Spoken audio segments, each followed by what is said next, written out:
Again podcast. Let's meet again on that podcast. Talk about what's hot, what's not, what's in, what's out, what's happening around the block.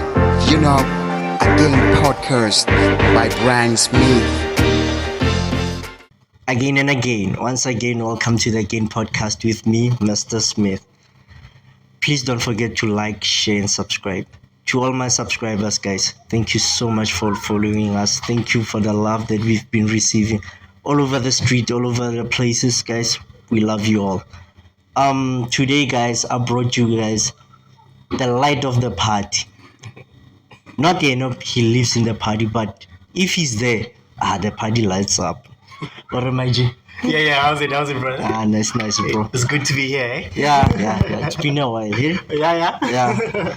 So, my guy, please tell the people who you are and what exactly do you do. Okay. My name is Kele Manailana. My other name is Tipsey, which is my company. So I'm a mixologist. What I do, I create drinks, I create flavors, I create looks, I create things that are extraordinary. So I'm bringing people something that I haven't seen before, and I'm making it in an extraordinary way, in my way. So in short, I'm a mixologist, a great one, based in Rustenburg, specializing in events. So usually people call me if they want to drink not just beers and ciders, but they call me when they want extraordinary drinks like cocktails, shooters, and I recreate them from anything actually. I can make a cocktail out of mkomboti. I could make a cocktail out of anything. So that's who I am. I'm a mixologist in Rustenburg, and hopefully I'll be international. Hopefully, yeah. Your voice into good seas. Anyway, I hear you're a mixologist. You turn everything. So now what I see, especially from mixologist and barman, is the art. Okay. When did you realize, Korandana, you're actually an artist? All right. It was 2019. I was out of my matric at the time, so I wanted to pursue medicine sciences because I was doing medicine sciences in school. So it was hard to get a bursary. So my first job was in a bar. So this place is called Kings&Queens, a lounge. Yeah. So the place is closed now. Because I left. I'm kidding. But my point is, I was at Kings&Queens, and there was this bartender who was doing nice cocktails, and people always loved him, asked about him, and I'm sorry, I felt jealous. So I was like, okay, since I'm also a bartender and I'm new in the industry, I want to be like that guy. So that guy was actually my motivation to becoming what I am today. So I saw how people reacted to his drinks. I was like, wow, I gotta do something like that as well. I gotta make people go crazy about my drinks. So I got motivated by the environment that I was in, because I saw that if you create something extraordinary, people see it in another eye and they show you acknowledgement. They, you see the smiles on their face. So the smile on their face is the one thing that I wanted to see, and one thing that motivated me, and the compliments made me grow as a person. And in the mixology department, it made me a better mixologist, because I didn't just want, no, this drink is okay. No, I wanted, wow. I wanted that face. Hence, I call you guys artists, because it takes a lot of time. It takes a lot of tenacity, detail, and everything. Exactly. Okay, you started in 2019, right? Yes. And then, how did the conversation between you and the guy come about? Or you know what? Yes, I'm a barman, bro, but I wanna turn myself into an artist. I wanna see myself being actually this mixologist that you are today. Well, it was kind of a hard path for me. Touch and go, yeah, by that time, because you know why? When you get to lounges that are exclusive, that look good because Kings and Queens was one of the best. Yeah. You know, so I was new in the industry and I didn't know anything, right? So I had to prove myself. So I didn't actually talk to him, you know. I just proved myself. So what I did is I took extra shifts. I worked overtime every time, and I made sure that I'm there every day. So I didn't have an off for like 6 months. And well, it didn't bother me to actually going off because what am I gonna do on the on and off day? Yeah. Okay, I have a life, but well, actually my life is behind the bar. So Yeah. so I had to work hard for him to see that okay, this guy is not just a barman, it's not just a bartender, but he's a mixologist because there's a difference between a barman, barista, and a mixologist. Yeah. Yes. So for you to get to the mixology level, you have to be best in all the rankings. You have to be the best barista, make the best cappuccinos, mochas. You gotta be the best barman, serve on time, make sure the bar is clean, all that. You gotta be the best bartender. The bartender is more like a mixologist, but the bartender does a different job from a mixologist because a mixologist creates and a bartender does what already exists. Okay, yeah, Yes. yeah. So as mixologists, we create what's not there. And baristas, bartenders, and barmans, they just serve what's there. You want a castle light, they give you a castle light. You want a brandy and coke, they give you a brandy and coke. But as a mixologist, you have to go extra mile. If somebody wants a brandy and coke, make it look good. Yeah. You know, it's a hard thing because it's one color, but you have to think out of the box, make a nice carnation, all that. So I proved myself to the guy, and he saw that this guy is not just a mixologist. He's not just a bartender. Yeah. He's a mixologist. Yeah. And then I've heard rumors Yeah. the old-fashioned way and the modern way of doing drinks. And that. Explain that to me. Let's say Okay. Nalo and I've never worked in a bar. Okay. I'm new. You work in there. You're a mixologist. You're there to teach me the ropes. Okay. Teach me 2 drinks. It's a simple, a modern Cosmo. Okay. Yeah. Cosmopolitan. There's an old-fashioned way and there's a modern way of it. Explain it to me. How does it work? Okay. So the old way of making cocktails. Let me explain that first. So from where cocktails come from, cocktails were not there before. People were drinking ale, were drinking beers and wine.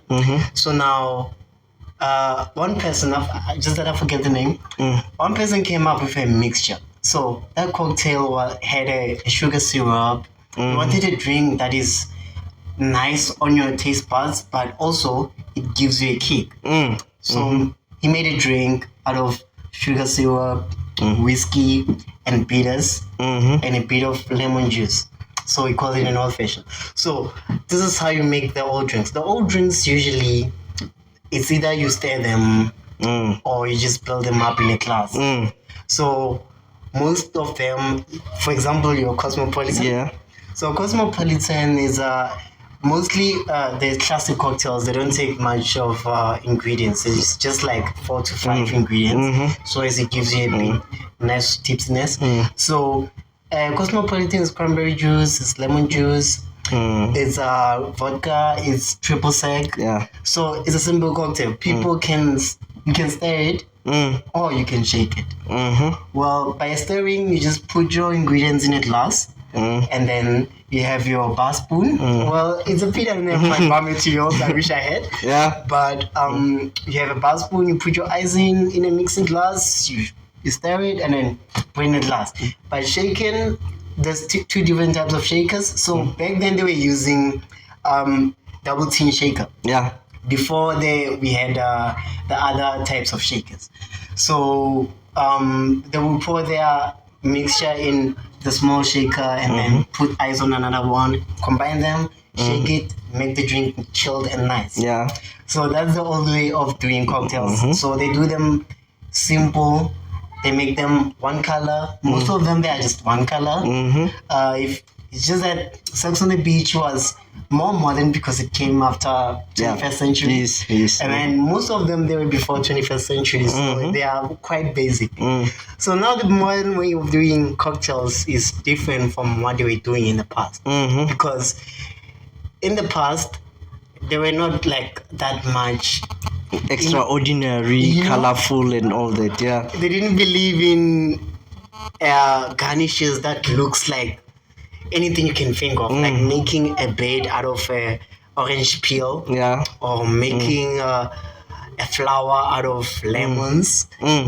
So basically, it's like the quote that says, when life gives you lemons, you give them lemonade. Yeah. You make lemonade out of it. Yeah. I don't know if I said it right. Yeah. I So, get you now. yeah. And okay, speaking of drinks, man, Yes. there are varieties of drinks, bro. Yeah. I've noticed there are people that can go by and say, surprise me. Yeah.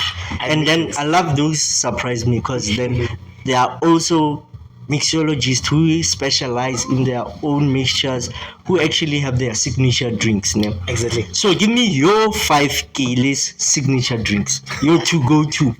Okay. Over the past 2 years, I've made over 100 signature drinks. So this is my top 5. Should I tell you a backstory behind it? Yeah, you can. Yeah, sure. Okay. Yeah. So my first drink, the first drink that I made, which was my signature, it's called Royal K Daiquiri. Yeah. So I made it in Kings and Queens. Yeah. So that cocktail, it consists of red and blue colors. Yeah. So they are just separated. So I called it Royal K Daiquiri because the person that I made this drink to was royalty, actually. Yeah. So she came from royalty. She said, Kele, make me something that will make me pass out. Surprised me, like you said. Yeah. Surprised me. I was like, okay, cool. I go to the bar. I didn't have much. I just, on colors, I just had blue curacao, and then I had a strawberry mixture Syrup. Yeah. So I came up with a drink. So it consists of a coconut rum. It consists of, so it's a daiquiri actually, like the usual daiquiris that we are used to, a strawberry daiquiri. Yeah.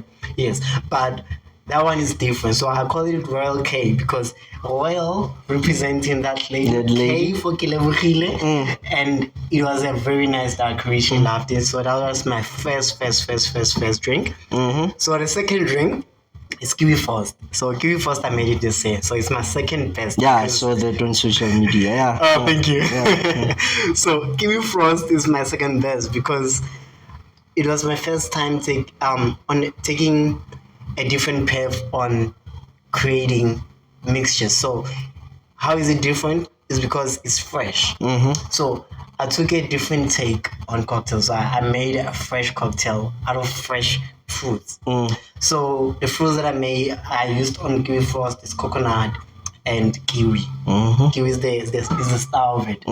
So it is my second best because I got big reviews on TripAdvisor. Yeah. And people from international has been crying about it, Yeah. So that's my second best. Yeah. So my third best cocktail is Material Queen. So Material Queen, basically, I made it in Kings and Queens. So basically, Material Queen it's a drink for ladies. It looks amazing. Like it looks like a lady. When you look at it, as a guy you can drink it. It's a red drink. It's colorless. It has a lot of fruits, flowers. It's just a fresh drink, vibrant and refreshing.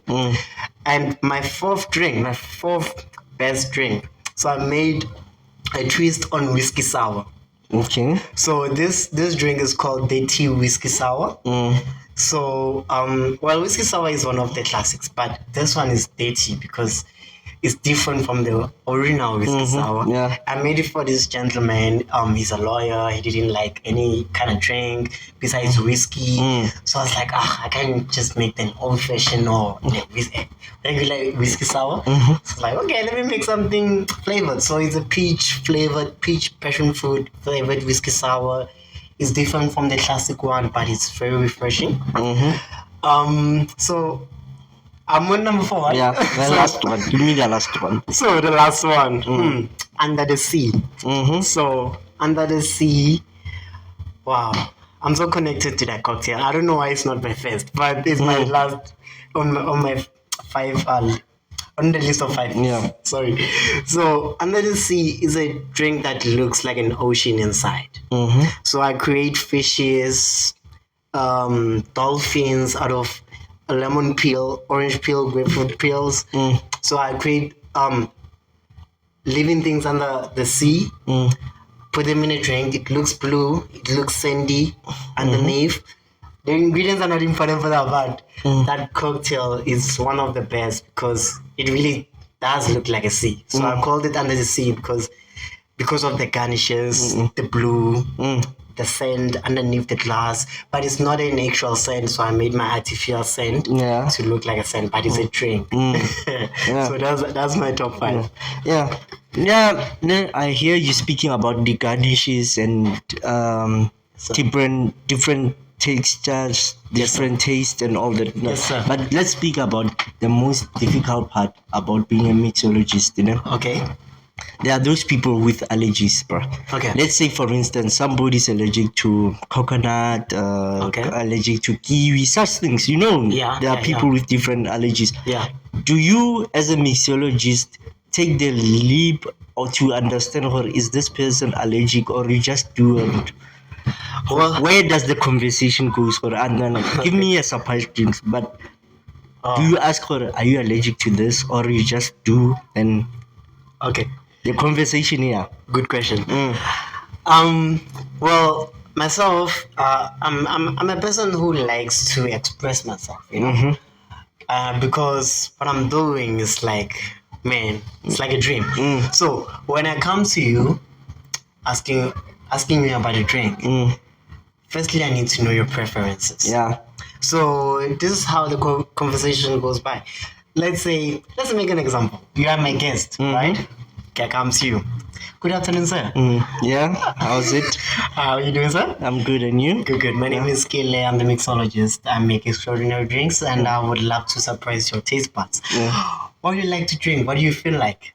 Well, I'm more of a vodka guy. I love vodka. I love something cold. Okay. And I don't know, put a little bit sweetener because I've got also a sweet tooth. See? That's how I go about it. I just gave you an answer by that. So I get to you, ask you, what do you like? What do you feel like? So I don't make a drink out of just out of my mind in jail, not knowing what are you allergic to or whatnot. But if you give me a preference and say, like you just said, you would like something with vodka, and I'm gonna make something that meets your expectations and beyond. Okay. So that's what mixologists do. Well, actually, that's what. Let me say that's what I do as a mixologist. No, you've been working more hospitality for a while. Yes, sir. You've been there in that industry. Yes, what sir. are your pros and cons? One of those days where you feel like, it's not working. Do you sometimes think, Hormar, could have been a lawyer? Well, yeah. Well, I wanted to become a TV director. I wanted to also do science. Well, actually, I'm over ambitious. I wanted to do a lot of things, And the pros of mixology. It's not like any kind of job. It's this one, you are like on a spotlight, right? And you meet people. You express yourself. It's like you're selling yourself, You're selling your art and all that. So the pros is you are doing you, all right? And you are putting yourself out there, and the world sees that. And let's talk about the finance part. So finance part, you won't be that successful if you are focused on one thing. Yeah. For example, right now I have a company, Bar. Yeah. And I'm working 9 to 5 somewhere. It's not a bad thing because I haven't made it yet, right? Yeah. Until you make it, you need to make means, right? So you need to have multiple streams of income. Yeah. For you to really, really have a good life or whatever that you wish for.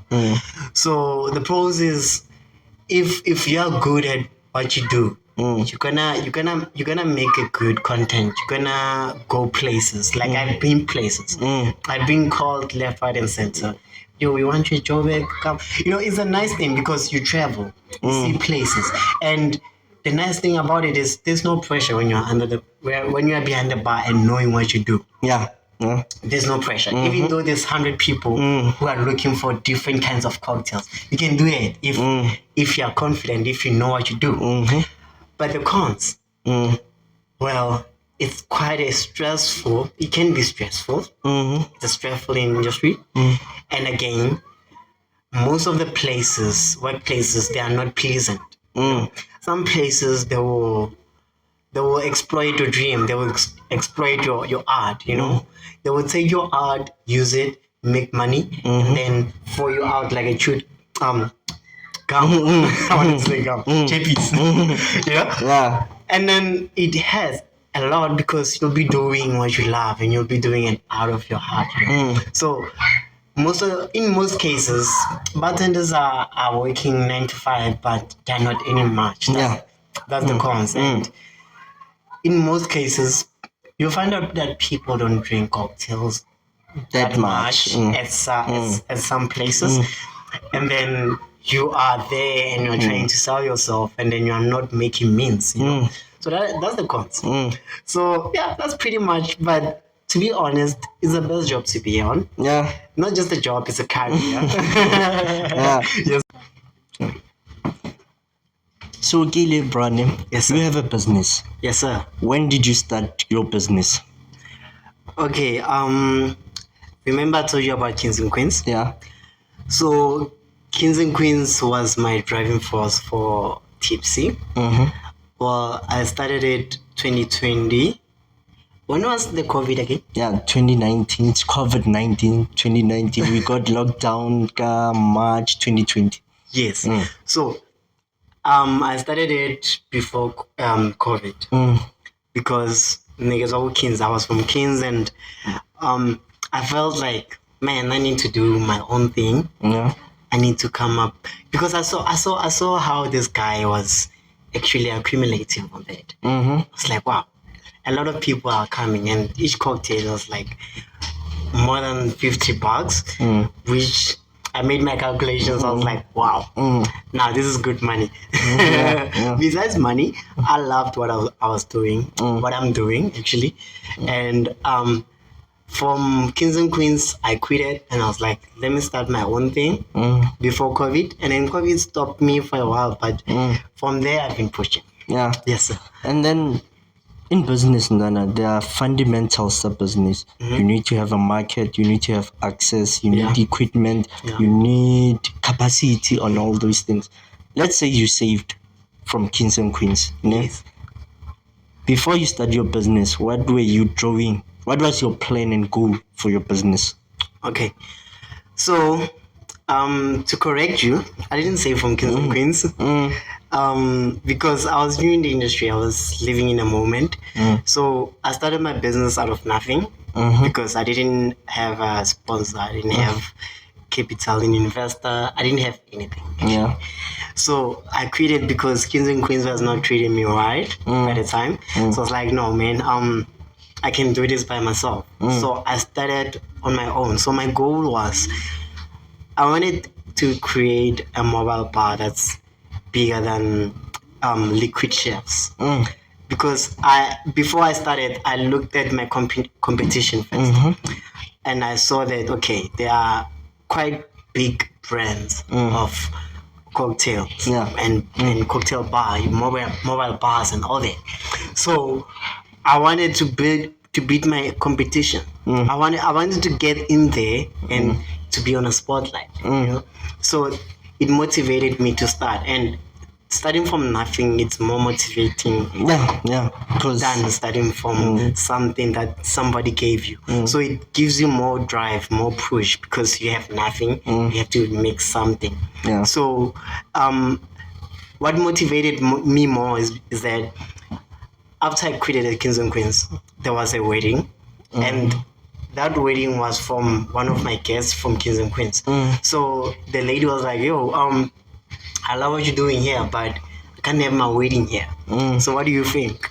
So I was like, okay, what is this lady trying to say to me?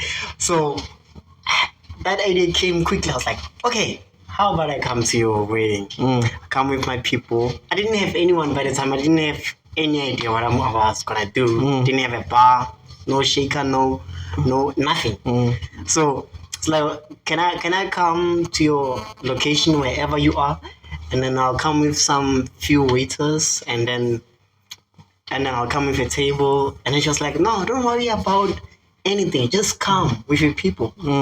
So I organized my friends. Now, like, I didn't have much friends, but I organized some people. And then we went there. It was a success. Well, we went to the event without nothing. I had to borrow money to print t-shirts for my uniform.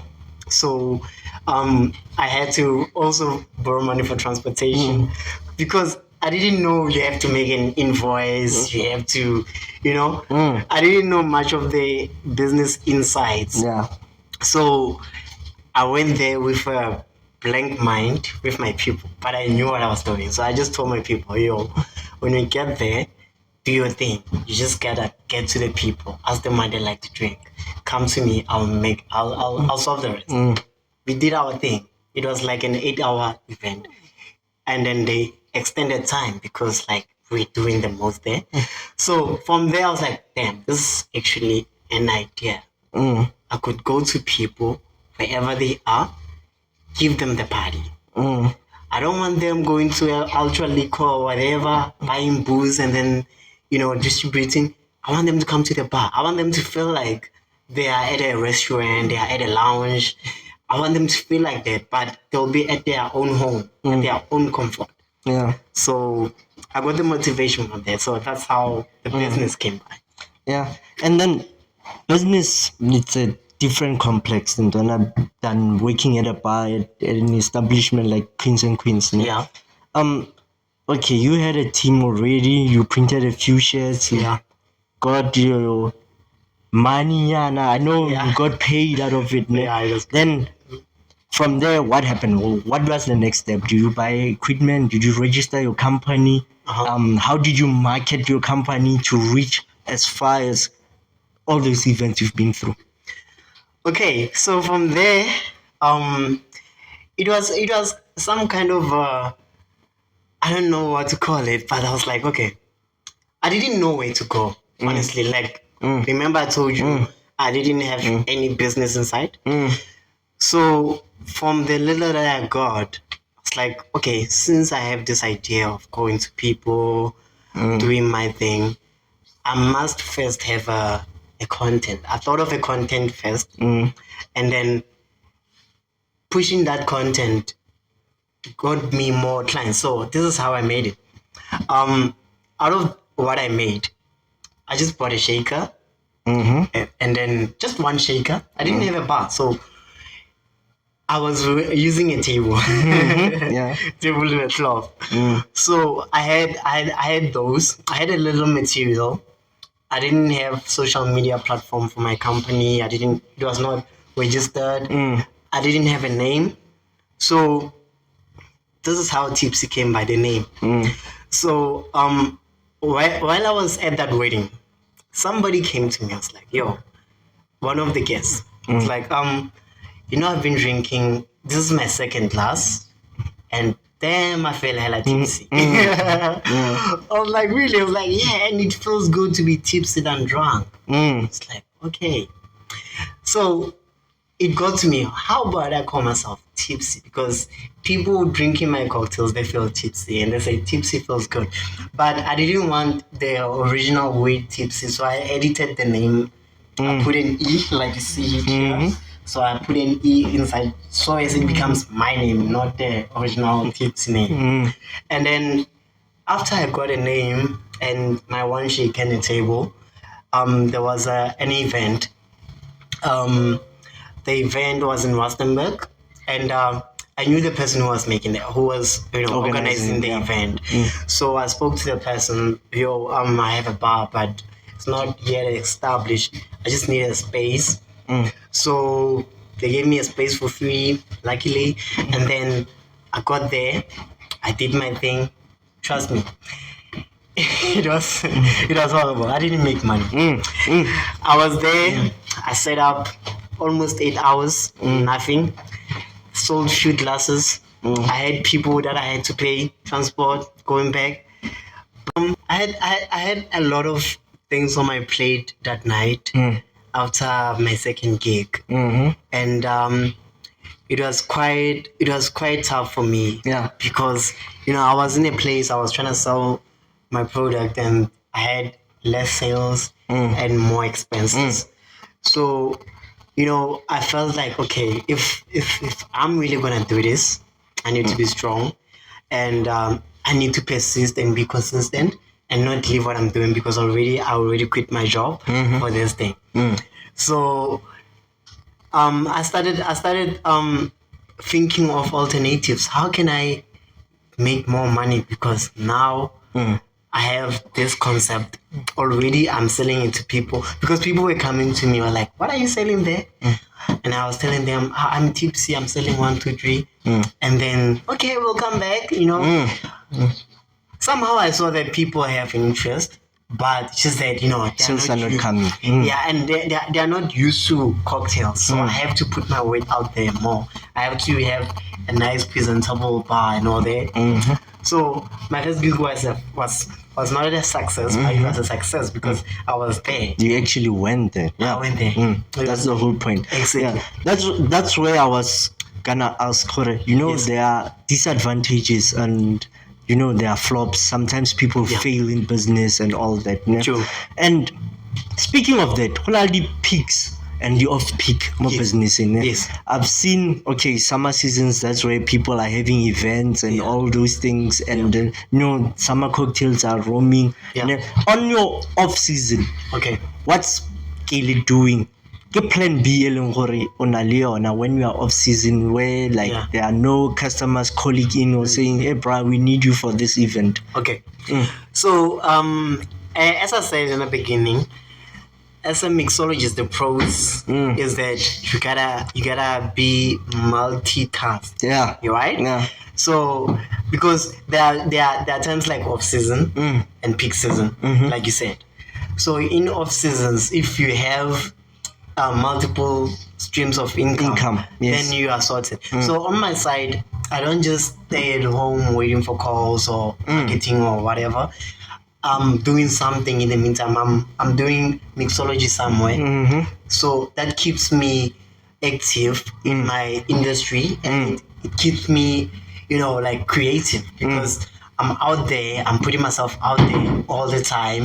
I'm serving different kinds of people from different kinds of countries and backgrounds. So it's good as a mixologist to have something on the side and something on the side and something stable. So that's how I survive personally. And then give a young person who wants to come into the business, especially hospitality is broad. Yeah. You brought another expertise, industry, Mixology. Yeah. Then I want you to actually give a small motivation to somebody who's there in their 20s, not doing anything, but actually looking at it and say, maybe I should try this. Okay. What are maybe 3-4 things that you can tell that person, or what, look at this if you want to come into this industry? Okay. So, here's what I can say. The world is your instrument. That's my code. The world is your instrument. So I go about this code because, as a person, for you to learn stuff, for you to know stuff, you need to explore the world. You need to be out there. You need to expose yourself to difficulties, to struggles. So my advice is, if you want to be a mixologist, a successful one, firstly, you need to love the industry, and you need to have a passion for art. Yeah. Because you could go to school, learn how to mix, and then become the worst bartender or the worst mixologist, because you just did that for the money or whatever the reason. But if you love it, if you have true passion for it, then you can survive. Then you can become bigger than whatever brand that is big, you can become anything you want to do. But what matters the most is your drive, your consistency, your love. If you have love for what you're doing, if you have passion for it, and then if you also have a plan. Most importantly, you gotta have a plan. You gotta have a strategy. You gotta have target market. If you have those things, then you won. But if you are still struggling with how you're gonna get how you're gonna grow your business, because it's important to know where you're going in 5 years, where you're going in 10 years, where you're going in 3 months, where you're going in 6 months. And in the business of mobile bar, it's quite difficult because with the wrong marketing, you're not gonna go anywhere. But if you have the right marketing, marketing is in there's a lot of things that you can do to market. You can make flyers. You can be on social media. Yeah. Social media is a big platform. Yeah. Exactly. Yeah. Exactly. But you have to be versatile, right? So my advice is be versatile. Put yourself on a spotlight and make the world your instrument. Go out there, play, and do you. Most importantly, people are not looking for the person who invented Cosmopolitan. They are looking for you. If they want a Cosmopolitan and you have a drink in your mind that's gonna beat Cosmopolitan, then why not do it? Then why not sell it instead of doing what they want? The thing is, you need to have a way of pushing people. Actually, you have to be a great salesman. So you need people skill to actually make it as a mixologist. Exactly. You need to have excellent communication skills. Yeah. If you don't know how to communicate, if you don't know how to talk, if you don't know how to express yourself, it's going to be difficult. Yeah. But if you learn all those things, you're going to make it, because people are looking for you. They are looking for what you bring. They are looking for the enthusiasm in your drink. They want to see how authentic you are. They don't want to see the usual, because they are used to the usual. The usual is there. So why not give them something that you thought of, not what somebody thought of? Yeah. So my advice is put yourself in a spotlight. Go out there, show these people, I am Kele. I can do this. And there's gonna be people who's gonna shame you. There's gonna be people who doesn't like some people will be some kind of weird to you just to see how strong you are. So a person can be like, just drink. What the hell is this? But if you are strong inside and you trust yourself, you're gonna act normally. But if you're not, you're gonna feel like, oh my god, I'm a terrible mixologist, and you're gonna leave the industry eventually. But it starts with you. So basically, people skill, the correct marketing, Exactly. inner you, passion, drive, love, consistency. Yeah. Yes, sir. So Kele, where can the people find you? I'm a little busy, but where can the people find you? What's happening in your life so far? Okay. Yeah, how can they book you? All right. Yeah. Okay. Tipsey doesn't have an official page yet. Yeah. Because I've been pushing on my personal page. Okay. So on Instagram, I'm say_Dowsy. On Facebook is Dowsy. And I don't know if I should share my numbers. I don't know. Up to you, Ndana. But yeah, you're a mixologist. Yes, sir. People need you. So if ever you wanna book me, my number is 066 11 95256. You can call me. You can WhatsApp me. And in the moment, I'm busy with events. Okay. So I'm called to the next upcoming event is on the 11th of May. I'm gonna be at Babong 2. Okay. I'm gonna be doing an organization for Mother's Day. It's a private function. So I do private functions. Yeah. I do galas. I do parties. I do weddings. I do events. Anything that has to do with celebrating, even though it's not celebrating, it's just a normal chill. Let's say you are with your lady and you want a private mixologist to come and do cocktails for you. I'm there. I'm available. Yeah. So in the meantime, what I'm busy with, I'm at Basel. It's a hostel, so I'm doing mixology there. But also Tipsey is busy with private organizations and public ones. Yeah. So we are available anytime because you cannot turn down an event, you know. And Yes, sir. lastly, rates. I know people are saying, hey, the mixologist is expensive. Hey, it's about cold room. Yeah. Give people reassurance for it. It's not that expensive. So how much? 100 people. If I need you for a wedding, 100 people, how much?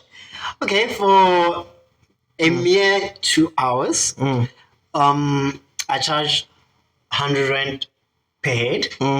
So if you want like an open bar, so it's for your 100 people, it's gonna be 100 rand per head. So out of that 100 rand, that person can drink as much as possible. Any cocktail on the menu. My cocktails range from 60 rand to 220.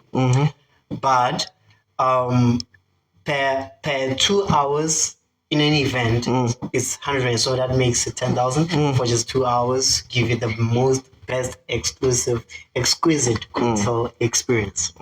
Yes, sir. Again and again, it's been a blast, guys. Kele, Daozi on Yes, sir. social media. Yes, sir. Yeah.